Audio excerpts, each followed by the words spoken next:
Nunca pensé que el día más devastador de mi vida comenzaría con el sonido de mi propio hijo, contando billetes frente a mí.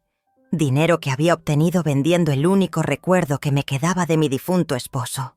Si esta historia te está impactando tanto como a mí me impactó vivirla, por favor suscríbete al canal y déjanos tu like. Tu apoyo significa mucho para mí. Cuando descubrí que habían vendido el reloj de mi querido Eduardo sin siquiera consultarme, sentí como si me hubieran arrancado el corazón del pecho. Pero lo que el comprador me reveló después cambió completamente el rumbo de mi existencia. Era un martes por la mañana cuando encontré a mi hijo Carlos y mi nuera Patricia susurrando en la cocina. Al verme se quedaron en silencio, pero yo había escuchado suficiente. «Ya está hecho. Mamá nunca se dará cuenta», había dicho Carlos. Mi corazón se aceleró, pero decidí no confrontarlos en ese momento. Algo me decía que debía investigar más. Esa tarde, mientras buscaba el reloj de Eduardo en su caja especial donde siempre lo guardaba, encontré el espacio vacío. Mis manos temblaron. Ese reloj no era solo una pieza de metal y cristal. Era el último regalo que Eduardo me había dado antes de partir, el símbolo de nuestros 40 años de matrimonio. «¿Dónde está el reloj de papá?», pregunté directamente a Carlos cuando regresó del trabajo. Vi cómo se puso nervioso, cómo evitaba mi mirada. «Mamá, necesitábamos dinero urgente para el negocio de Patricia. Era solo un reloj viejo», me respondió con una frialdad que me heló la sangre. «¿Solo un reloj viejo?», repetí, sintiendo cómo la rabia crecía en mi pecho. «¿Cómo pudiste tomar esa decisión sin consultarme? Era de tu padre». Patricia intervino desde la sala. «Señora Elena, usted no entiende las oportunidades de negocio. Ese dinero nos dará el triple de lo que valía esa antigualla». En ese momento comprendí que había criado a un extraño. Mi propio hijo había permitido que su esposa dictara las reglas de nuestra casa, incluso sobre las pertenencias más sagradas de su padre fallecido. Pero antes de continuar, déjame explicarte cómo llegué hasta ese momento de mi vida. Yo siempre había sido una mujer que evitaba los conflictos, que prefería mantener la paz familiar a costa de mi propia dignidad. Después de que Eduardo muriera hace 3 años, me volví aún más complaciente, más temerosa de quedarme completamente sola. Por eso toleré que Patricia remodelara mi casa, que cambiara mis rutinas, que tratara mis recuerdos como estorbos. Ahora me doy cuenta de que cada concesión que hice, cada vez que callé cuando debía hablar, cada momento en que permití que pisotearan mi autoridad, fue construyendo el camino hacia esta traición final. Esa noche, acostada en mi cama vacía, tomé la decisión más importante de mi vida. Iba a recuperar ese reloj, costara lo que costara. No sabía que esa decisión me llevaría a descubrir secretos que cambiarían para siempre mi percepción de todo lo que creía conocer. El comprador me esperaba al día siguiente con una revelación que haría temblar los cimientos de mi mundo. Debo regresar al principio para que entiendas por qué ese reloj significaba tanto para mí. Eduardo y yo nos conocimos en 1975, cuando yo tenía apenas 23 años y trabajaba como secretaria en una empresa textil. Él era el contador principal, un hombre serio pero de mirada tierna, que siempre me saludaba con una sonrisa discreta. Durante meses intercambiamos solo palabras corteses y miradas furtivas. Yo estaba convencida de que un hombre tan elegante y educado jamás se fijaría en una muchacha simple como yo. Me equivoqué completamente. Una tarde de diciembre, mientras organizaba unos documentos, encontré sobre mi escritorio una pequeña caja envuelta en papel dorado. Dentro había un reloj de pulsera plateado con una inscripción grabada: «Para Elena, que hace que cada segundo valga la pena. Eduardo». Mis mejillas se encendieron de emoción. Nunca antes había recibido un regalo tan hermoso y personal. Cuando levanté la vista, él estaba parado junto a mi escritorio, nervioso pero decidido. «¿Te gusta?», me preguntó con voz temblorosa. «Llevo semanas buscando el momento perfecto para dártelo». Ese reloj se convirtió en mi compañero constante. Lo usé en nuestra primera cita oficial, cuando me llevó a cenar a un restaurante modesto pero acogedor. También lo llevé puesto el día que me pidió matrimonio, 6 meses después, arrodillado en el parque donde solíamos caminar los domingos. Elena, quiero que todos los momentos de mi vida los viva contigo, me dijo mientras me entregaba un anillo sencillo pero brillante. Así como ese reloj marca cada segundo que pasa, quiero que nuestro amor marque cada latido de nuestros corazones. Nos casamos en una ceremonia pequeña pero llena de alegría. Eduardo insistió en que conservara mi reloj de noviazgo, incluso después de darme otro como regalo de bodas. El primero representa nuestro comienzo, me explicó. Este nuevo marca nuestro futuro juntos. Durante 40 años, ese reloj original fue testigo de nuestros momentos más importantes. Estaba en mi muñeca cuando nació Carlos, nuestro único hijo. Eduardo lo tomó delicadamente entre sus manos mientras yo sostenía al bebé, y susurró: «Mira, pequeño, este reloj ha estado contando los días hasta tu llegada». También lo llevé puesto durante las noches difíciles cuando Eduardo luchaba contra la enfermedad que finalmente se lo llevó. En sus últimos días, él solía tomar mi mano y acariciarlo suavemente. «Prométeme algo», me dijo con voz débil una madrugada. «Cuando yo ya no esté, quiero que conserves este reloj. Cada vez que mires la hora, recordarás que nuestro amor trasciende el tiempo». Cumplí esa promesa durante 3 años después de su partida. Cada mañana, al despertarme, lo primero que hacía era ponerme ese reloj. Era mi conexión diaria con Eduardo, mi recordatorio de que había sido profundamente amada. Carlos conocía perfectamente esta historia. Había escuchado a su padre contarla docenas de veces durante las reuniones familiares. Sabía que ese reloj no tenía precio monetario, sino un valor sentimental incalculable. Por eso su traición me dolió tanto. No solo había vendido un objeto, había vendido 40 años de historia de amor. Había comercializado los recuerdos más preciados de sus propios padres. Pero en ese momento, recostada en mi cama después de descubrir la venta, aún no imaginaba que Eduardo había guardado en ese reloj algo mucho más valioso que nuestros recuerdos. Algo que cambiaría completamente mi comprensión sobre el hombre que creía conocer tan bien. La mañana siguiente me levantaría con una determinación férrea. Encontraría a quien había comprado el reloj de Eduardo y haría todo lo posible por recuperarlo. No tenía idea de que esa búsqueda me llevaría a descubrir secretos que mi difunto esposo había guardado celosamente durante décadas. Patricia apareció en nuestras vidas como una tormenta disfrazada de brisa primaveral. Carlos la conoció en una conferencia de marketing digital, donde ella se presentaba como empresaria innovadora y consultora en negocios emergentes. Desde el primer momento que la vi, algo en mi interior me alertó, pero decidí ignorar esa intuición maternal. Era una mujer atractiva, sin duda, con una sonrisa perfecta y palabras siempre medidas. Hablaba con una seguridad que rayaba en la arrogancia, pero lo hacía de manera tan sutil que resultaba casi imperceptible. Tenía esa habilidad particular de hacer que sus opiniones sonaran como hechos indiscutibles. «Señora Elena», me dijo la primera vez que vino a cenar a casa, «Carlos me ha contado tanto sobre usted. Debe ser muy difícil mantener una casa tan grande después de enviudar». Sus palabras sonaban compasivas, pero había algo en su tono que me incomodó profundamente. Durante esa primera cena, noté cómo sus ojos recorrían cada rincón de mi hogar, evaluando, catalogando. Se detuvo especialmente en las fotografías familiares, en los muebles antiguos que Eduardo y yo habíamos coleccionado a lo largo de los años, en los pequeños tesoros que conformaban nuestra historia. «Tienen muchas antigüedades interesantes», comentó mientras tomaba delicadamente una figurina de porcelana que Eduardo me había regalado en nuestro 10º aniversario. «Seguramente valen una fortuna en el mercado actual». Carlos se rió nerviosamente. «Patricia tiene muy buen ojo para los negocios, mamá. Siempre está evaluando oportunidades de inversión.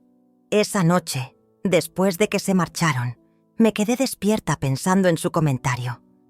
Había algo perturbador en la forma en que había tocado mis pertenencias, como si ya las considerara suyas. Los siguientes meses fueron un proceso gradual de invasión. Patricia comenzó a visitar más frecuentemente, siempre con alguna excusa plausible. Necesitaba usar mi computadora para un proyecto urgente. Quería pedirme la receta del pastel de chocolate de Eduardo. Tenía que hacer algunas llamadas importantes desde un lugar tranquilo. Poco a poco, empezó a hacer sugerencias sobre cómo podría modernizar mi estilo de vida. Señora Elena, usted debería considerar vender algunas de estas cosas viejas. El minimalismo está muy de moda ahora, y además le daría más espacio para disfrutar. Cuando Carlos y Patricia anunciaron su compromiso, intenté mostrarme entusiasmada, pero mi corazón estaba lleno de aprensión. Durante la cena de celebración, Patricia me tomó de la mano y me dijo: «Espero que podamos ser muy cercanas, Elena. Siempre quise tener una madre como usted».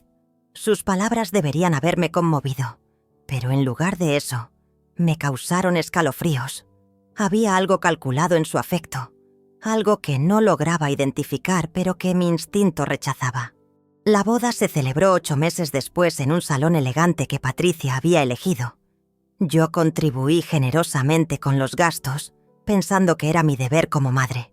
Durante la ceremonia, mientras veía a mi hijo intercambiar votos, no pude evitar sentir que lo estaba perdiendo para siempre.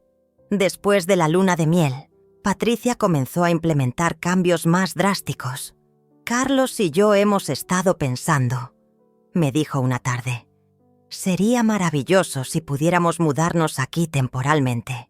Estamos ahorrando para nuestra propia casa, y vivir aquí nos ayudaría muchísimo». Mi primera reacción fue negarme, pero Carlos me miró con esos ojos suplicantes que conocía desde su infancia. «Solo será por unos meses, mamá. Nos ayudarías enormemente». Acepté contra mi mejor juicio. Esa decisión se convirtió en el primer paso hacia mi propia prisión doméstica. Una vez instalada en mi hogar, Patricia comenzó a reorganizar todo según sus criterios. «Estas cortinas están muy pasadas de moda», declaraba mientras las cambiaba por otras más modernas. «Este sofá ocupa demasiado espacio», decía mientras lo reemplazaba por uno más pequeño y menos cómodo. Cada cambio venía acompañado de una explicación lógica y una sonrisa dulce. «Solo quiero que se sienta más cómoda en su propia casa, Elena. Estas mejoras le van a encantar». Pero yo no me sentía más cómoda. Me sentía como una extraña en mi propio hogar, como si mi historia y mis recuerdos fueran obstáculos para la visión que Patricia tenía de nuestro futuro. El punto de quiebre llegó cuando comenzó a sugerir que vendiera algunos de mis recuerdos más preciados para financiar las renovaciones. Ahí fue cuando comprendí que mi nuera no veía mi casa como un hogar familiar, sino como un activo por explotar. Lo que comenzó como sutiles reorganizaciones domésticas, pronto se transformó en una sistemática campaña de desplazamiento. Patricia tenía un talento especial para hacerme sentir como una invitada indeseada en mi propia casa. Y lo peor es que Carlos parecía completamente ciego ante esta situación. La primera traición real ocurrió un domingo por la mañana. Había despertado temprano para preparar el desayuno tradicional que Eduardo y yo compartíamos durante décadas. Café recién molido, pan tostado con mermelada casera y huevos revueltos. Era mi pequeño ritual para mantener viva su memoria. Cuando bajé a la cocina, encontré a Patricia reorganizando completamente mi despensa. Había tirado casi todos mis ingredientes especiales, incluido el café especial que compraba en una tienda específica donde Eduardo y yo solíamos ir juntos. «Buenos días, Elena». Me saludó con esa sonrisa que había aprendido a temer. Decidí hacer una limpieza profunda. Había tantas cosas vencidas y productos que nadie usa. He traído opciones más saludables y modernas. Mi corazón se detuvo cuando vi la bolsa de basura llena de mis tesoros culinarios. «¿Dónde está mi café especial?», pregunté con voz temblorosa. «Ah, ese café tan caro. Elena, eso era un gasto innecesario. He comprado una marca más económica que sabe prácticamente igual. Intenté explicarle el significado sentimental de esa rutina, pero ella me interrumpió. Señora, entiendo que es difícil cambiar hábitos, pero aferrarse al pasado no es saludable. Carlos y yo estamos preocupados por su bienestar emocional. Esa fue la primera vez que usó a mi propio hijo como escudo para sus acciones. Cuando Carlos bajó para desayunar, Patricia le contó su versión de los hechos. Tu mamá se molestó porque organicé la despensa. Creo que necesita ayuda para procesar su duelo. Carlos me miró con lástima, no con comprensión. Mamá, Patricia solo trata de ayudar. Tal vez deberías considerar hablar con alguien profesional. Me quedé sin palabras. Mi propio hijo me estaba sugiriendo terapia porque quería conservar mis rutinas de viuda. La segunda traición fue aún más dolorosa. Patricia había organizado una reunión familiar sin consultarme, invitando a primos y sobrinos que hacía años no veía. Cuando llegaron, descubrí que había rediseñado completamente mi sala principal, guardando todas las fotografías familiares en cajas. Quería que la casa se viera más moderna para nuestros invitados. Me explicó mientras yo buscaba desesperadamente la foto de mi boda. Esas fotos viejas hacían que el lugar pareciera un museo. Mis familiares notaron inmediatamente los cambios. Mi hermana Rosa me llevó aparte y me susurró. Elena, ¿dónde están todas las fotos de Eduardo? Esta casa ya no parece tuya. Esa noche, después de que todos se marcharan, confronté a Patricia directamente. Necesito que me devuelvas mis fotografías. Esta es mi casa y quiero mis recuerdos visibles. Su respuesta me dejó helada. Elena, comprendo que es difícil, pero vivir rodeada de fantasmas no es saludable. Carlos y yo estamos construyendo nuestro futuro aquí y necesitamos un ambiente positivo. ¿Fantasmas?, repetí incrédula. ¿Llamas fantasmas a los recuerdos de mi difunto esposo? Carlos apareció en ese momento y, sin siquiera escuchar mi versión, defendió a su esposa. Mamá, Patricia tiene razón. Tal vez es hora de que guardes algunas cosas y te concentres en el presente. Esa noche lloré hasta quedarme sin lágrimas. Mi hijo había elegido el lado de una extraña sobre el de su propia madre. La tercera traición involucró mi círculo social. Patricia comenzó a cancelar mis compromisos sociales sin consultarme. Elena tenía programado ir al club de lectura, pero no se siente bien. Le decía por teléfono a mis amigas. Sí, yo soy su nuera. Estoy cuidándola. Cuando mis amigas dejaron de llamar, Patricia me explicó. Era por su propio bien, Elena. Esas señoras solo la deprimían hablando constantemente del pasado. Necesita amistades más positivas. El aislamiento se volvió progresivo. Primero perdí mis rutinas, luego mis espacios, después mis recuerdos visibles y finalmente mis relaciones sociales. Patricia había logrado convertirme en una prisionera emocional en mi propia casa. La cuarta traición fue económica. Comenzó a sugerir que consolidáramos las cuentas familiares por eficiencia. Sería más fácil si yo manejara los gastos domésticos, propuso. Tengo experiencia en finanzas y podríamos ahorrar mucho dinero. Sin darme cuenta, había firmado documentos que le daban acceso a mis cuentas bancarias. Carlos me aseguró que era solo una formalidad para facilitar los pagos domésticos. Pero pronto noté gastos extraños, compras costosas que no reconocía, transferencias a cuentas que no conocía. Cuando pregunté, Patricia siempre tenía explicaciones convincentes. Eso era para renovar el baño. Ese pago era para un curso de capacitación de Carlos. Esa transferencia era para una inversión familiar. Cada explicación sonaba razonable individualmente, pero juntas formaban un patrón inquietante. Mi dinero estaba siendo utilizado para financiar la vida que Patricia había diseñado para ella y Carlos. Una vida en la que yo era cada vez más irrelevante.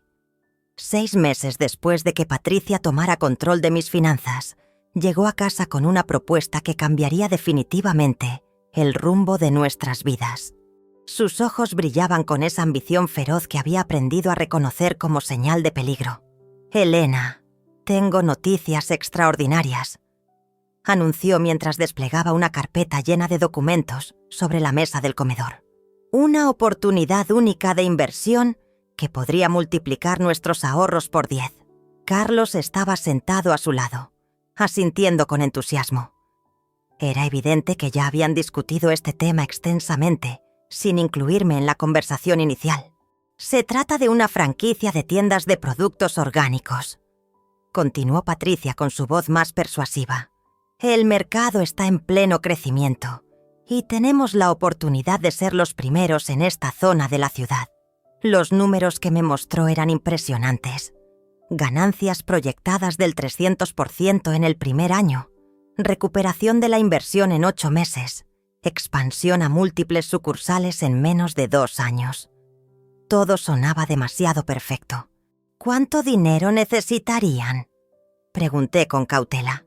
$50,000 para comenzar», respondió Patricia sin pestañear. «Yo aporto mi experiencia y contactos comerciales. Carlos manejará la parte administrativa y usted sería nuestra socia capitalista». Mi instinto me gritaba que dijera no, pero la presión familiar era abrumadora. Carlos me tomó de las manos y me dijo: «Mamá, esta es nuestra oportunidad de construir algo juntos. Papá siempre quiso que tuviéramos un negocio familiar». Terraforce. Esa referencia a Eduardo fue el golpe final. Patricia había aprendido exactamente qué botones emocionales presionar para conseguir lo que quería. Firmé los papeles 3 días después, contra todos mis instintos. $50,000 de mis ahorros de toda la vida se transfirieron a una cuenta comercial que Patricia había establecido.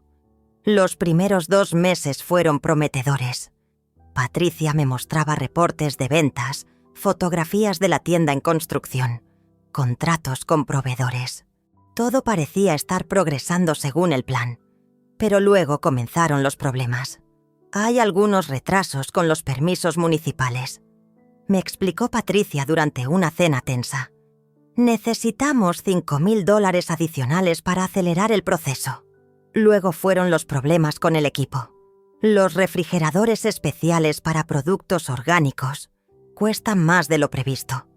Necesitamos otros $8,000. Después vinieron las complicaciones con el inventario inicial. Los proveedores exigen pago anticipado. Son otros $12,000, pero es temporal. Cada solicitud de dinero adicional venía acompañada de explicaciones técnicas convincentes y documentos que yo no entendía completamente. Patricia tenía respuestas para todas mis preguntas, siempre con esa seguridad profesional que me hacía dudar de mi propia desconfianza. Carlos fungía como intermediario emocional. «Mamá, todos los negocios tienen gastos imprevistos al inicio. Patricia sabe lo que hace, confía en nosotros».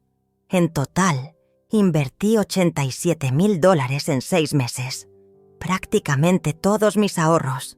La verdad comenzó a revelarse cuando decidí visitar personalmente la supuesta tienda. Patricia siempre había tenido excusas para evitar que fuera. «Está en construcción. Es peligroso. Los trabajadores están fumigando. Prefiero que vea el resultado final». Cuando finalmente llegué a la dirección que me habían dado, encontré un local completamente vacío con un letrero de «Se renta» en la ventana. El encargado del edificio me informó que nadie había alquilado ese espacio en los últimos 8 meses. Mi mundo se desplomó. Todo había sido una mentira elaborada para robar mis ahorros. Esa noche confronté a Patricia con las evidencias. Su reacción fue una mezcla de indignación fingida y manipulación emocional. «Elena, no puedo creer que desconfíe de mí de esta manera», me dijo con lágrimas en los ojos. «Hemos estado trabajando día y noche para hacer realidad este proyecto. Si quiere sabotear nuestro futuro familiar, es su decisión». Carlos, una vez más, tomó su lado. «Mamá, debe haber una explicación lógica. Patricia nunca nos mentiría sobre algo tan importante. Pero yo ya había despertado. La mujer que había permitido que la manipularan durante años Finalmente había abierto los ojos. «Quiero ver los estados financieros reales», exigí. «Quiero los recibos de todos los gastos. Quiero pruebas concretas de dónde está mi dinero». Patricia se puso rígida. «Elena, me está insultando. Después de todo lo que hemos hecho por usted, después de cuidarla y apoyarla en su duelo, nos trata como criminales. Entonces muéstrame las pruebas». Insistí con una firmeza que no había sentido en años. Su silencio fue más revelador que cualquier confesión. En ese momento comprendí que no solo había perdido mis ahorros, sino que había sido víctima de una estafa planificada por mi propia familia. Esa noche, mientras ellos dormían, comencé a revisar todos los documentos financieros que tenía. Lo que descubrí fue aún peor de lo que había imaginado. 3 semanas después de descubrir la verdad sobre el negocio fantasma, vivía en un estado de constante vigilancia. Patricia y Carlos habían notado mi cambio de actitud, pero aún no sabían exactamente qué tanto había descubierto. Yo fingía normalidad mientras secretamente documentaba cada movimiento sospechoso. Durante esos días de tensión silenciosa, desarrollé una rutina nocturna de revisión de documentos. Cada noche, después de que ellos se acostaran, bajaba sigilosamente a revisar estados de cuenta, facturas y cualquier papel que pudiera revelar más sobre sus actividades fraudulentas. Fue durante una de estas investigaciones nocturnas que noté algo alarmante en mi último extracto bancario. Una transferencia de $3,000 que no reconocía, realizada apenas 2 días antes. La descripción decía simplemente: «Venta de artículo personal». Mi corazón comenzó a latir violentamente. Subí inmediatamente a revisar la habitación donde guardaba mis pertenencias más valiosas. Todo parecía estar en su lugar hasta que llegué al pequeño cofre, donde conservaba las joyas y recuerdos más preciados de Eduardo. El reloj no estaba. Mis piernas temblaron mientras buscaba frenéticamente en cada cajón, en cada rincón de la habitación. Tal vez lo había guardado en otro lugar. Tal vez Patricia lo había movido durante una de sus reorganizaciones. Pero en mi corazón ya sabía la verdad. Esperé hasta la mañana siguiente para confrontarlos. Durante el desayuno, con la voz más calmada que pude conseguir, pregunté: ¿alguno de ustedes ha visto el reloj de Eduardo? Patricia ni siquiera levantó la vista de su café. ¿El reloj viejo? No, no lo he visto últimamente. Carlos masticaba su tostada con nerviosismo evidente. Tal vez lo guardaste en algún lugar y no lo recuerdas, mamá. No, respondí firmemente. Siempre lo guardo en el mismo lugar. Ha desaparecido. El silencio que siguió fue ensordecedor. Patricia finalmente alzó la mirada y me estudió con esos ojos calculadores que había aprendido a detestar. Elena, últimamente has estado muy distraída. Tal vez deberías buscar más cuidadosamente antes de acusar a alguien. No estoy acusando a nadie. Mentí. Solo estoy preguntando si lo han visto. Pero Carlos se quebró bajo la presión. Mamá, necesitábamos el dinero urgentemente. El negocio requiere una inversión adicional inmediata, o perderemos todo lo que ya hemos puesto. ¿Vendieron el reloj de Eduardo? Pregunté con una calma que no sentía. Era solo un reloj. Intervino Patricia defensivamente. Un objeto material que estaba acumulando polvo. Conseguimos un buen precio por él, y ese dinero nos ayudará a salvar la inversión familiar. ¿Cuánto obtuvieron? Pregunté con voz glacial. $3,000, respondió Carlos evitando mi mirada. El tasador dijo que era una pieza antigua valiosa. ¿Y dónde está ese dinero ahora? Patricia se enderezó con actitud defensiva. Se reinvirtió inmediatamente en el negocio. Elena, debe entender que a veces hay que tomar decisiones difíciles por el bien de la familia. En ese momento, algo se rompió irreparablemente en mi interior. No era solo la traición de vender mi recuerdo más preciado sin consultarme, sino la frialdad con la que lo habían hecho, la facilidad con la que habían convertido 40 años de historia de amor en una simple transacción comercial. ¿Quién lo compró? Pregunté. Un coleccionista de antigüedades, respondió Patricia vagamente. Alguien que apreciará su valor histórico. Necesito el nombre y la dirección del comprador. Elena, ¿por qué torturarse de esa manera? Me dijo Carlos con un tono condescendiente. Lo que está hecho, está hecho. Ese dinero nos ayudará a recuperar todo lo que hemos perdido, porque ese reloj no era suyo para vender. Exploté finalmente. Era el último regalo de mi esposo, el símbolo de nuestro amor, el único recuerdo tangible que me quedaba de él. Patricia suspiró teatralmente. Elena, aferrarse a objetos materiales no es saludable. Eduardo hubiera querido que usáramos sus pertenencias para el beneficio de la familia. Tú no sabes lo que Eduardo hubiera querido. Grité con una furia que no había sentido en años. Jamás tuviste derecho a tomar esa decisión. Mamá, cálmate, me pidió Carlos. Los vecinos pueden escucharte. ¡Que escuchen!, respondí. Que todo el mundo sepa que mi propio hijo vendió los recuerdos de su padre para financiar las mentiras de su esposa. Patricia se levantó de la mesa con dignidad fingida. No pienso tolerar este tipo de acusaciones. Elena está claramente perturbada por el duelo y necesita ayuda profesional.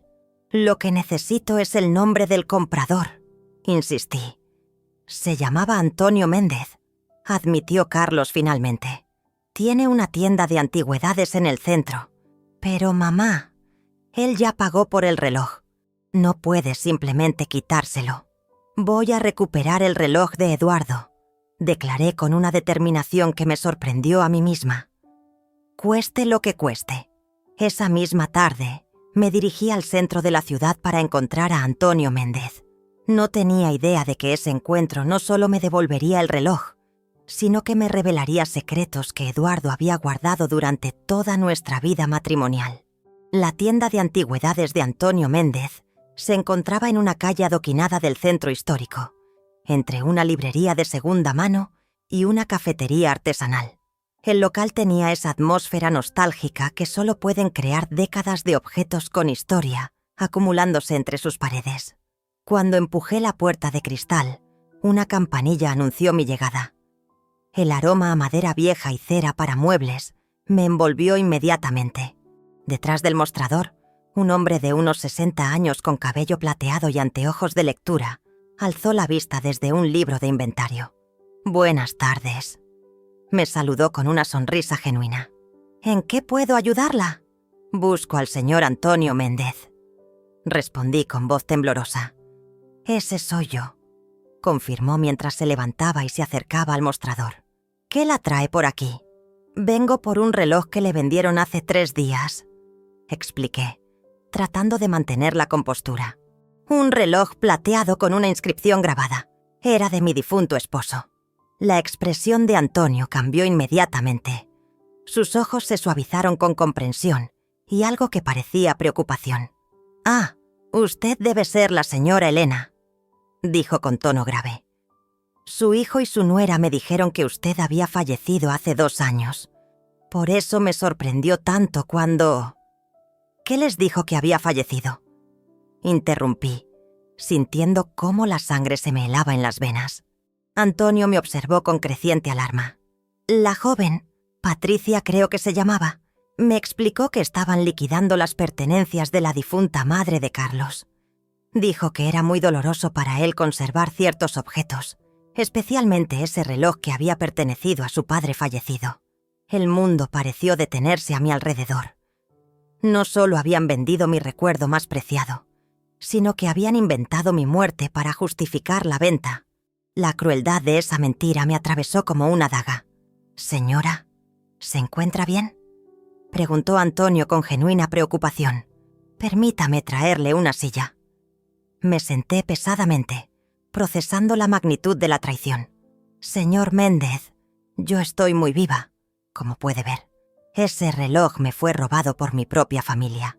Antonio se quedó en silencio por un momento largo, estudiando mi rostro. «Señora Elena, hay algo que necesita saber. Algo que descubrí después de comprar el reloj». Se dirigió hacia una vitrina cerrada con llave y extrajo una pequeña caja de terciopelo azul. Con manos cuidadosas, sacó el reloj de Eduardo. Al verlo nuevamente, mis ojos se llenaron de lágrimas.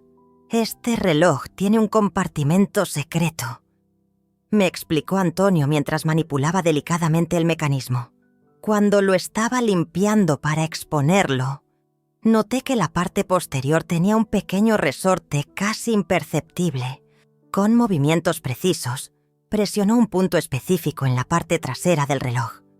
Para mi asombro, se abrió un compartimento diminuto que nunca había sabido que existía. Dentro encontré esto, continuó Antonio mientras extraía cuidadosamente 2 pequeños objetos envueltos en papel de seda. El primer objeto era un anillo de diamantes exquisito, mucho más valioso que cualquier joya que Eduardo me hubiera regalado durante nuestro matrimonio. El segundo era una pequeña fotografía en blanco y negro de una mujer joven que no reconocía. «Pero eso no es todo», añadió Antonio con expresión grave. «También había esto». Me mostró un pedazo de papel doblado múltiples veces para caber en el diminuto espacio. Con manos temblorosas, lo desdoblé y leí las palabras escritas con la letra familiar de Eduardo. «Para mi amada Elena, si estás leyendo esto, significa que ya no estoy contigo. Hay verdades sobre mi pasado que nunca tuve el valor de confesarte. Este anillo perteneció a mi primera esposa, María, quien murió en un accidente antes de que nos conociéramos. La guardé no por amor, sino por culpa. Tú fuiste el único amor verdadero de mi vida. El dinero de la venta de su casa está depositado en una cuenta que solo tú puedes acceder. Los documentos están en nuestro banco, bajo tu nombre. Perdóname por no haber tenido el valor de contarte esto mientras vivía. Te amo eternamente, Eduardo». Al final del papel había un número de cuenta bancaria y una serie de instrucciones para acceder a documentos legales. «Señora Elena», me dijo Antonio suavemente, «creo que su esposo le dejó mucho más que recuerdos sentimentales». Las lágrimas corrían libremente por mi rostro. Eduardo había tenido una vida antes de mí, secretos que había guardado por décadas, pero también había tomado precauciones para protegerme después de su muerte. «¿Cuánto me está pidiendo por el reloj?», pregunté secándome las lágrimas. «Nada», respondió Antonio inmediatamente. «Este reloj nunca debió ser vendido. Además, después de lo que me acaban de contar sobre su familia, siento que fui cómplice involuntario de un robo. Pero usted pagó $3,000 por él. Señora, hay cosas más importantes que el dinero. Su familia la traicionó de la manera más cruel posible. Lo mínimo que puedo hacer es devolverle lo que legítimamente le pertenece». Mientras me colocaba el reloj en la muñeca, sentí como si Eduardo estuviera conmigo nuevamente. Pero ahora también tenía algo más. Pistas sobre secretos que podrían cambiar completamente mi situación financiera. «Señor Méndez», le dije mientras me preparaba para marcharme, ¿tendrá la bondad de no mencionar este encuentro si mi familia llegara a buscarlo? «Por supuesto», respondió con una sonrisa cómplice. «Pero señora Elena, con lo que acaba de descubrir, creo que usted tiene las herramientas para darles una lección que nunca olvidarán». Salí de la tienda con el reloj en mi muñeca y un papel que podría contener las claves de mi venganza. Al día siguiente, me dirigí al banco donde Eduardo y yo habíamos manejado nuestras cuentas durante 40 años. El señor Ramírez, nuestro asesor financiero de confianza, me recibió con la cordialidad de siempre, pero pude notar cierta sorpresa en sus ojos cuando le mostré el papel que había encontrado en el reloj. «Señora Elena», me dijo mientras revisaba los documentos, «su esposo dejó instrucciones muy específicas sobre esta cuenta. Debía abrirse solo en caso de su fallecimiento y únicamente con su presencia personal». «¿Qué tipo de instrucciones?», pregunté, sintiendo cómo mi pulso se aceleraba. «Primero necesito verificar algunos datos personales para confirmar su identidad», respondió el señor Ramírez mientras tecleaba en su computadora. «Después de eso, podremos proceder con la apertura de la caja de seguridad que su esposo registró bajo su nombre». 20 minutos después, estaba sentada en una sala privada del banco, observando cómo el señor Ramírez habría una caja de seguridad que contenía documentos que cambiarían completamente mi comprensión sobre el hombre con quien había compartido mi vida. El primer documento era un certificado de matrimonio fechado en 1968, 7 años antes de conocer a Eduardo. Su primera esposa se llamaba María Esperanza Cortés, y según el certificado de defunción que también estaba en la caja, había muerto en un accidente automovilístico apenas 2 años después de su boda. Eduardo nunca me habló de un matrimonio anterior, murmuré mientras revisaba los papeles con manos temblorosas. Hay más documentos, me indicó el señor Ramírez con delicadeza. Su esposo fue muy meticuloso al organizar todo esto. El siguiente conjunto de papeles revelaba que María había heredado una propiedad considerable de sus padres, una casa en el distrito financiero que Eduardo había vendido 3 años después de la muerte de ella. El dinero de esa venta, junto con las ganancias de inversiones que había hecho durante décadas, ascendía a una suma que me dejó sin aliento. $450,000. Leí en voz alta, incrédula. Esa es la cantidad actual, señora Elena. Su esposo invirtió sabiamente el dinero original, y la cuenta ha estado creciendo con intereses compuestos durante todos estos años. Pero había más. Eduardo había documentado meticulosamente cada decisión financiera, cada inversión, cada movimiento de dinero. En una carta personal dirigida a mí, explicaba sus razones. Mi querida Elena, durante años viví con la culpa de haber sido feliz contigo después de la tragedia de María. Pensé que si te contaba sobre mi pasado, creerías que nuestro amor era una traición a su memoria. ¡Qué tonto fui! Ahora comprendo que el amor no tiene límites de tiempo ni espacio. Este dinero siempre fue tuyo porque tú fuiste quien me enseñó a vivir nuevamente. Las lágrimas empañaron mi vista mientras continuaba leyendo. Eduardo había establecido esta cuenta secreta como una forma de protegerme, pero también como una manera de lidiar con su propia culpa. Había gastado décadas sintiendo que no merecía la felicidad que encontró conmigo. Hay también documentos legales, continuó el señor Ramírez. Su esposo modificó su testamento 6 meses antes de fallecer. Estos documentos anulan cualquier disposición anterior y establecen claramente que usted es la única heredera de todos sus bienes. ¿Qué significa eso exactamente?, pregunté, aunque intuía la respuesta.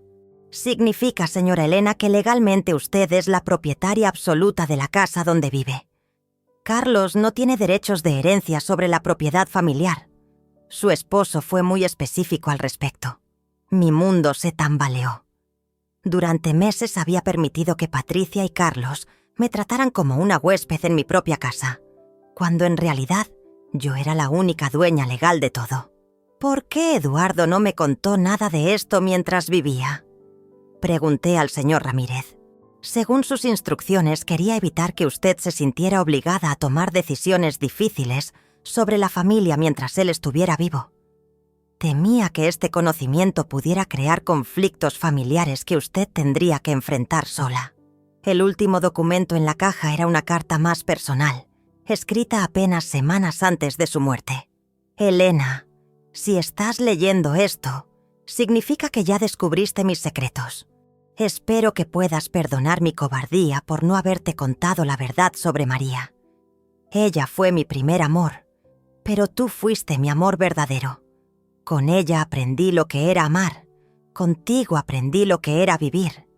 Este dinero es tu seguridad, tu independencia, tu poder para tomar las decisiones que creas correctas sobre tu futuro. No permitas que nadie, ni siquiera nuestro hijo, te haga sentir menos valiosa de lo que eres. Tienes la fuerza para enfrentar cualquier situación. Solo necesitas recordar quién eres realmente. Cuando salí del banco esa tarde, cargaba conmigo mucho más que documentos legales. Llevaba la confirmación de que Eduardo me había amado lo suficiente como para protegerme incluso después de su muerte, y la revelación de que tenía recursos suficientes para cambiar completamente la dinámica de poder en mi hogar. Pero también llevaba conmigo una tristeza profunda por los años que Eduardo había vivido cargando una culpa innecesaria. Si hubiera sabido sobre María, habría ayudado a mi esposo a procesar ese dolor. Habría honrado la memoria de su primera esposa junto con él. Sin embargo, no era momento para lamentaciones. Era momento para planificar. Patricia y Carlos habían cometido el error de subestimar a la mujer que creían haber quebrado.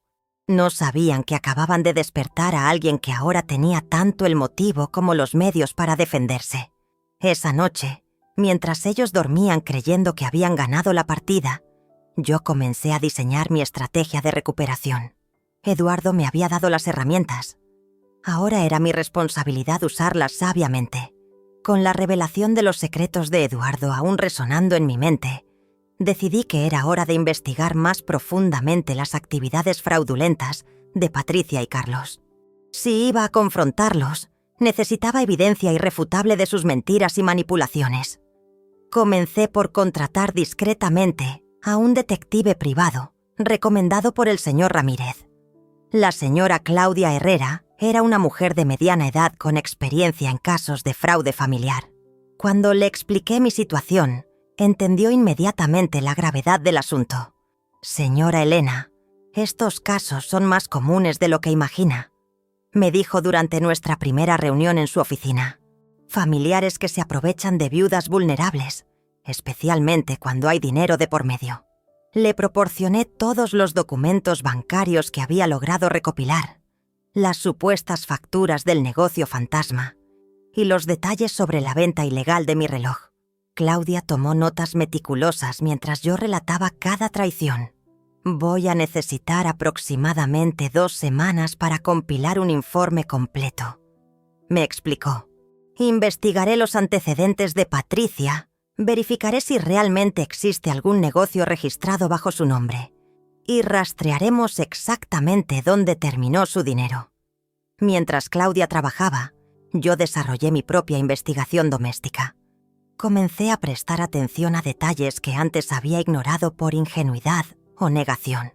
Las conversaciones telefónicas susurradas que Patricia tenía durante las tardes, las salidas misteriosas que Carlos hacía durante las mañanas, los paquetes que llegaban a nombre de empresas que no reconocía.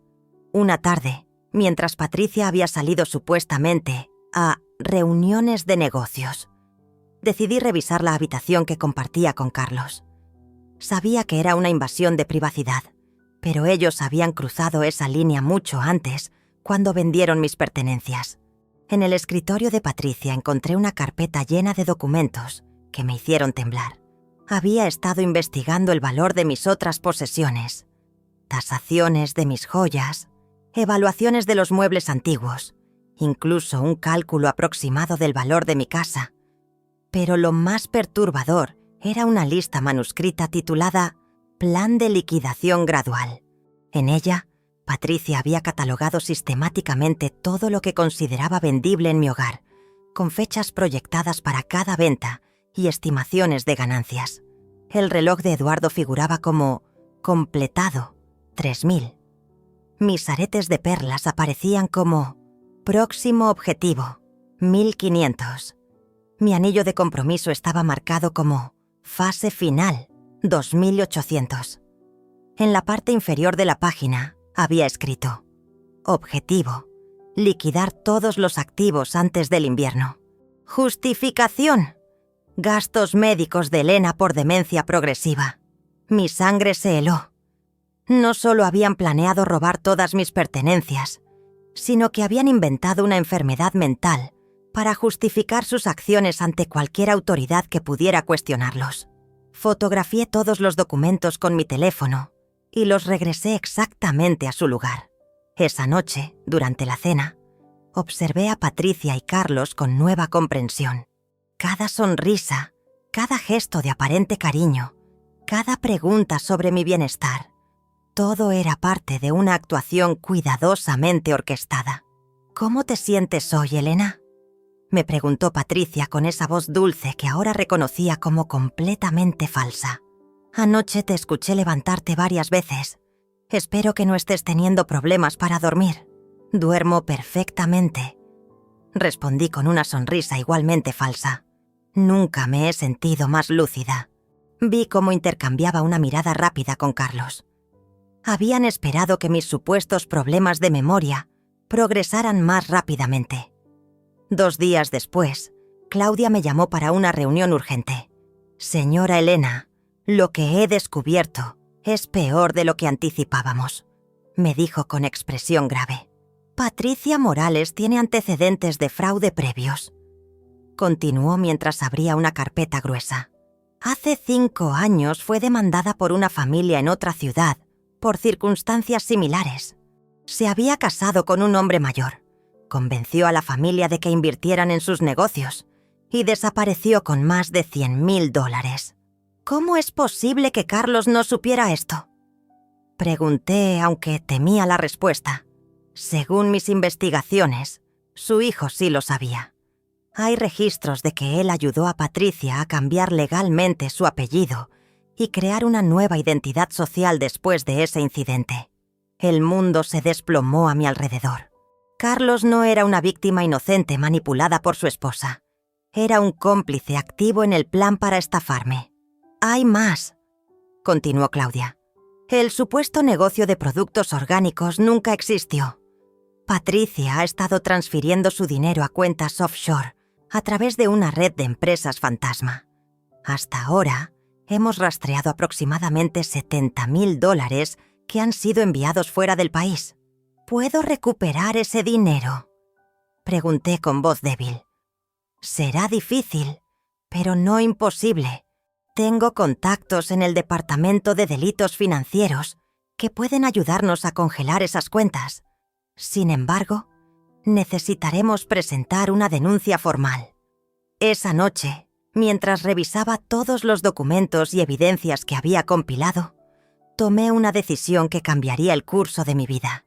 No solo iba a recuperar mi dinero y mis pertenencias, iba a asegurarme de que Patricia y Carlos enfrentaran las consecuencias legales de sus acciones. Pero primero, quería darles una última oportunidad de confesar voluntariamente. Quería ver si quedaba algo de humanidad en el hijo que había criado, si había alguna posibilidad de redención. Al día siguiente los invité a una conversación familiar importante en la sala principal. Era hora de revelar mis cartas. Convoqué la reunión familiar para el domingo por la tarde, después del almuerzo. Había preparado meticulosamente cada detalle. Los documentos organizados cronológicamente, las fotografías de evidencia impresas y mi grabadora digital oculta bajo un cojín del sofá. «Necesitamos hablar sobre el futuro de esta familia», anuncié con una calma que no sentía. Patricia y Carlos se acomodaron en el sofá frente a mí, con expresiones que oscilaban entre la curiosidad y la preocupación. «Elena, esperamos que finalmente hayas aceptado nuestras sugerencias sobre buscar ayuda profesional», comenzó Patricia con esa voz condescendiente que había perfeccionado. «Tus últimos comportamientos nos tienen muy preocupados». «¿Qué tipo de comportamientos?», pregunté fingiendo confusión. «Bueno, la paranoia sobre el reloj, las acusaciones infundadas sobre nuestras finanzas, la desconfianza hacia nosotros que solo tratamos de ayudarte», enumeró Carlos con tono profesional, como si estuviera leyendo de un manual médico. «También hemos notado episodios de desorientación», añadió Patricia. «Anoche te levantaste 3 veces buscando cosas que estaban exactamente donde las habías dejado». Me quedé impresionada por la coordinación de sus mentiras. Habían ensayado esta conversación, preparándose para el momento en que decidieran declararme mentalmente incompetente. «Tienen razón», respondí con voz débil. «Últimamente me siento muy confundida. Tal vez necesito que ustedes tomen control de mis asuntos». Vi cómo sus ojos se iluminaron con satisfacción apenas contenida. Patricia se inclinó hacia adelante con expresión de falsa compasión. «Elena, sabemos que es difícil admitir estas cosas, pero es el primer paso hacia la recuperación. Carlos y yo hemos estado investigando algunas opciones de tratamiento». «¿Qué tipo de opciones?», pregunté, manteniendo mi actuación de vulnerabilidad. «Hay una residencia geriátrica excelente a las afueras de la ciudad», explicó Carlos. especializada en casos de demencia temprana. Tendrías cuidado profesional las 24 horas. Y nosotros podríamos encargarnos de mantener la casa mientras te recuperas», agregó Patricia con una sonrisa que no alcanzaba sus ojos. «Manejaríamos todas las finanzas y responsabilidades que te están causando tanto estrés. ¿Cuánto tiempo tendría que estar allí?», pregunté con voz temblorosa. «Es difícil saberlo», respondió Patricia. «Estos casos pueden ser prolongados, pero no te preocupes por los gastos. Tu seguro médico y la venta de algunos objetos innecesarios cubrirían todos los costos». «¿Qué objetos innecesarios?», inquirí, aunque ya conocía la respuesta. «Bueno, tienes muchas antigüedades que solo acumulan polvo», explicó Carlos. «Joyas que nunca usas, muebles que ocupan espacio. Sería más práctico convertirlos en recursos para tu tratamiento». En ese momento decidí que había escuchado suficiente. Me levanté lentamente y caminé hacia el escritorio donde había dejado mi carpeta de documentos. «Antes de tomar cualquier decisión», dije con voz que gradualmente recuperaba su fuerza, «hay algunas cosas que necesito mostrarles». Regresé con la carpeta y la coloqué sobre la mesa de centro. Patricia y Carlos observaron con curiosidad mientras yo extraía el primer documento. «Este es el informe de la detective privada que contraté», anuncié, observando cómo la color desaparecía de sus rostros. «Claudia Herrera, especialista en fraude familiar. ¿Detective privada?», balbuceó Carlos. «Mamá, ¿por qué harías algo así?».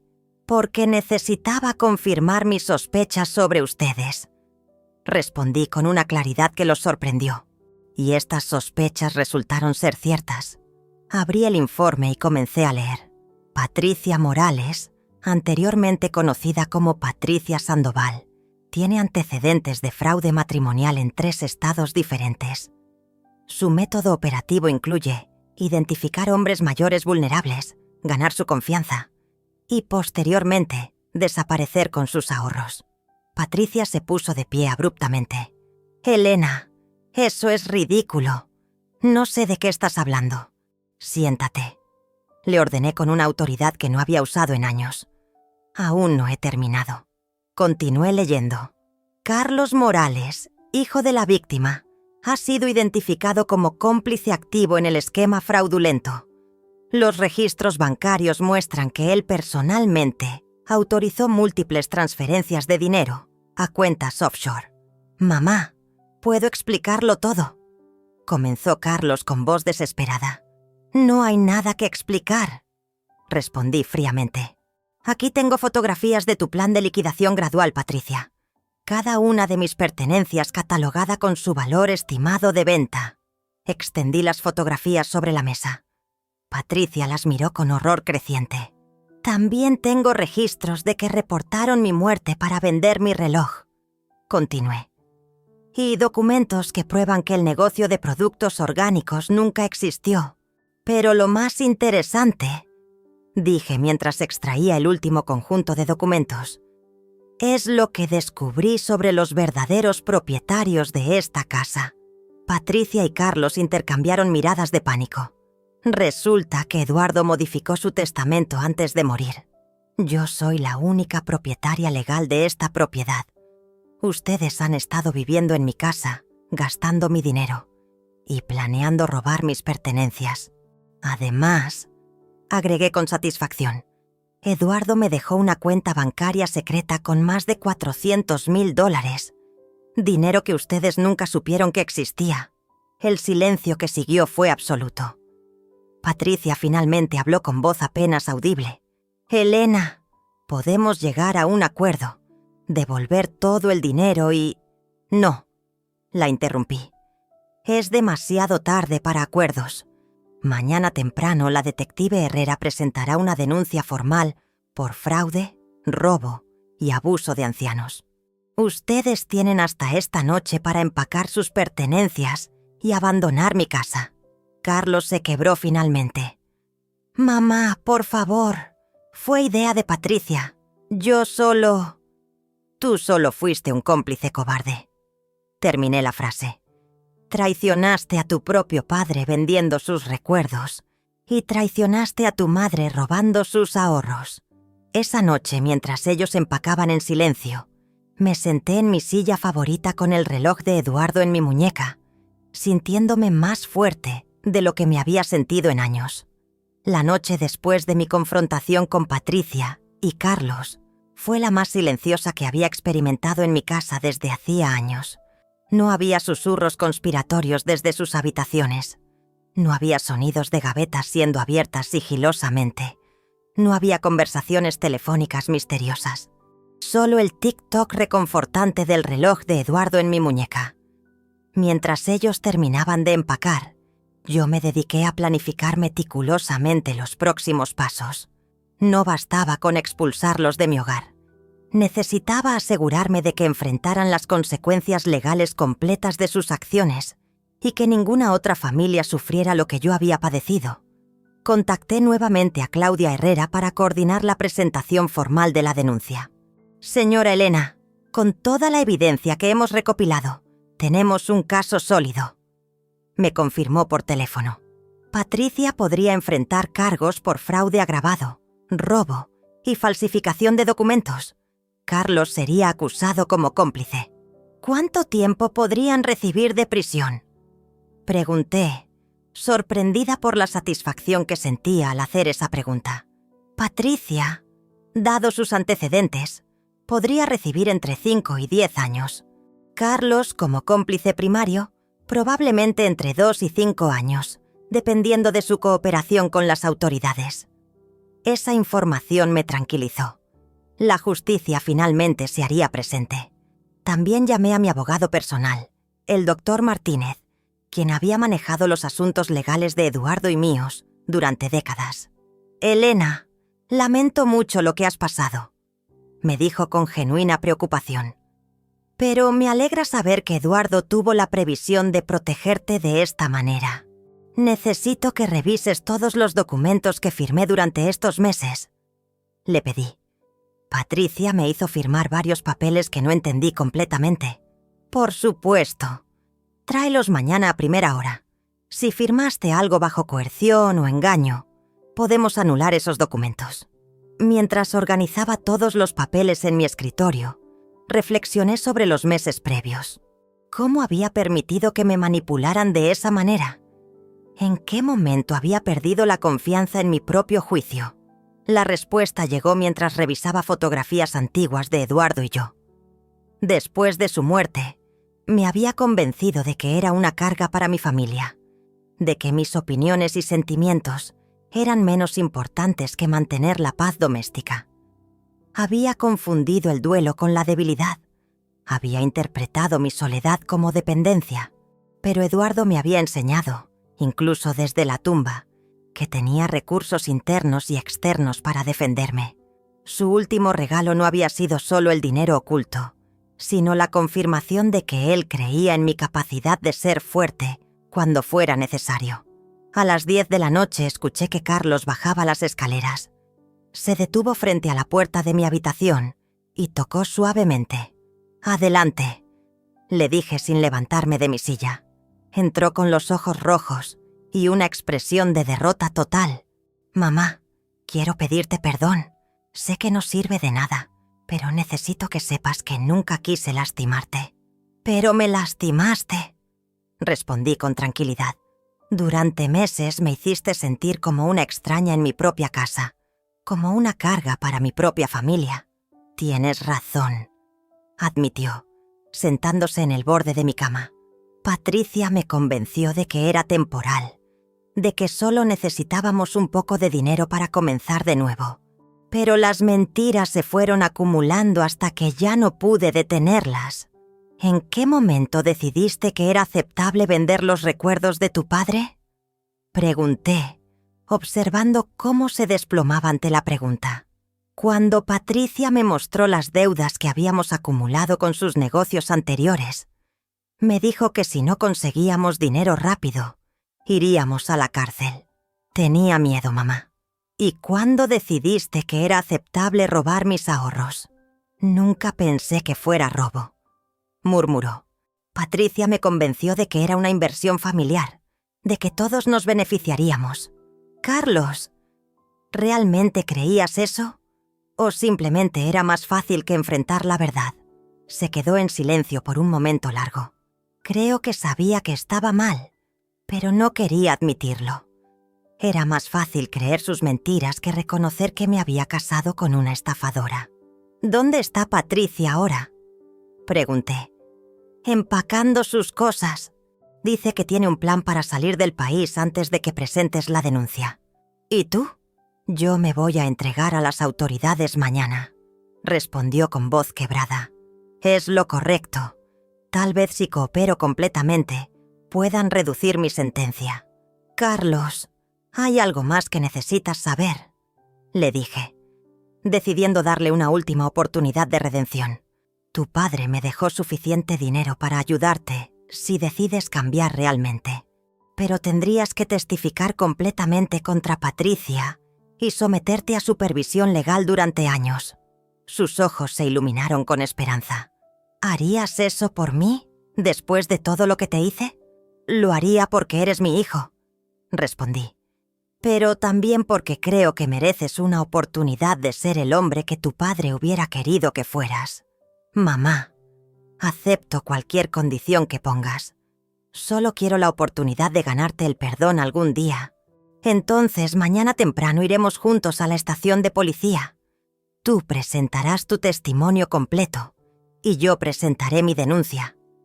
Después de que Carlos se marchó, me quedé despierta hasta muy tarde, finalizando mis preparativos.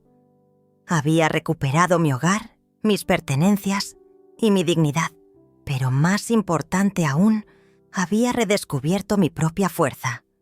La mujer que había permitido ser manipulada y humillada ya no existía.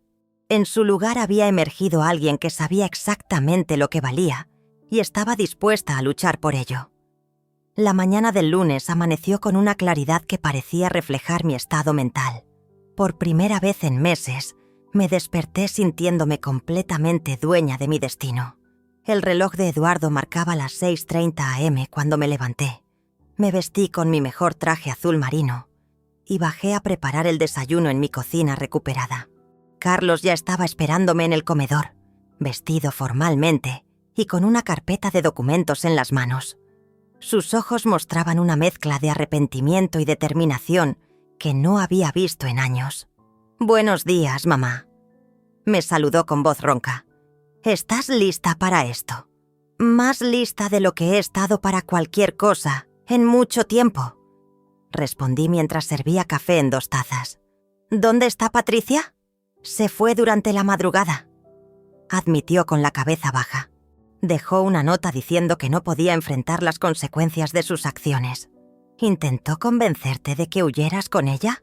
Sí, pero le dije que mi lugar estaba aquí, enfrentando lo que hice. Por primera vez en años, tomé una decisión sin considerar su opinión. Terminamos el desayuno en silencio contemplativo. A las 8:00 am, Claudia Herrera llegó para acompañarnos a la estación de policía. Su presencia profesional me tranquilizó. Sabía que tenía a alguien competente respaldando mi caso. «Señora Elena, he coordinado todo con el fiscal del distrito», me explicó mientras nos dirigíamos hacia el auto. Patricia fue detenida en el aeropuerto, intentando abordar un vuelo a México. Su historial de fugas previas jugó en nuestra contra. ¿Qué significa eso para nuestro caso?, pregunté. Significa que tendremos la oportunidad de un juicio completo.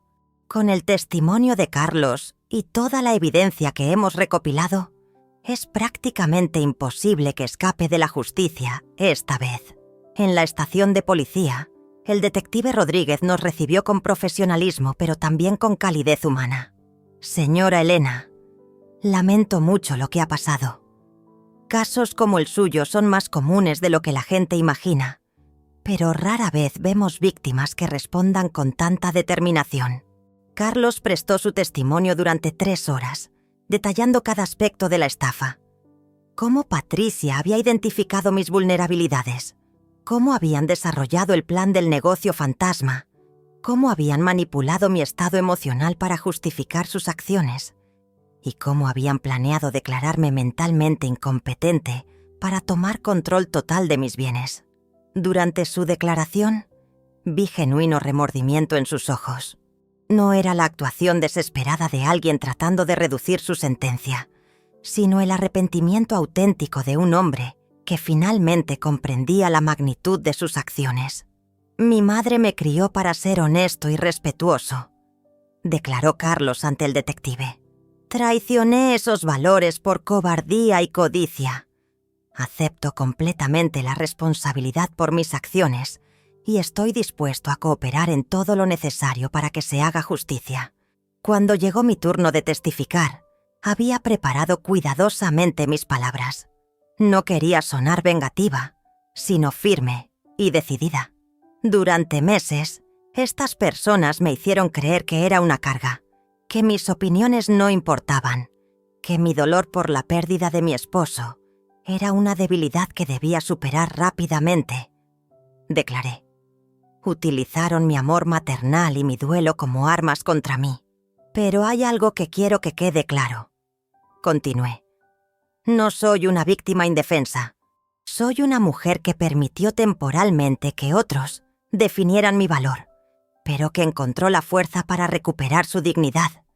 Quiero que este caso sirva como ejemplo de que nunca es demasiado tarde para defenderse. El detective Rodríguez tomó nota de cada palabra.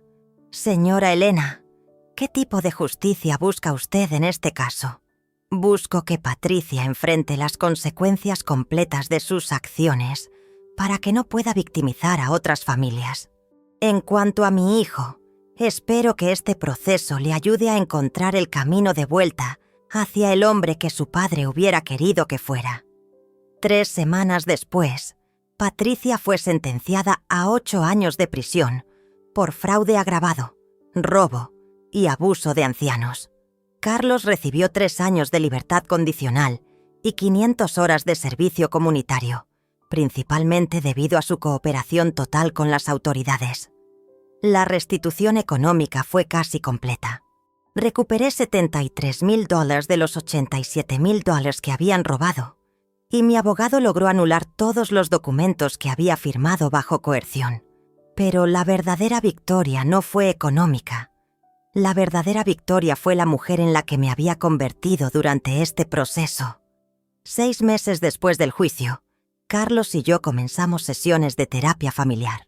El camino hacia la reconciliación sería largo y difícil, pero por primera vez en años sentía que estaba recuperando a mi hijo real, no a la versión manipulada que Patricia había creado. «Mamá, ¿crees que papá estaría orgulloso de cómo manejaste esta situación?», me preguntó Carlos durante una de nuestras sesiones. «Creo que estaría orgulloso de que finalmente encontré la fuerza que él siempre supo que tenía», respondí, tocando el reloj en mi muñeca. «Pero más importante, estoy orgullosa de mí misma. Hoy, mientras escribo estas líneas en mi casa recuperada, rodeada de mis fotografías familiares restauradas y mis recuerdos honrados, comprendo que la historia más importante no es sobre venganza o justicia, sino sobre redescubrimiento personal. Eduardo me enseñó que el amor verdadero no termina con la muerte, sino que se transforma en sabiduría y fuerza para enfrentar cualquier desafío. Su última lección fue que merezco respeto, dignidad y amor auténtico, no las migajas emocionales que había estado aceptando. La mujer que permitió ser humillada y manipulada ya no existe. En su lugar, hay alguien que conoce exactamente su valor y está dispuesta a protegerlo a cualquier costo.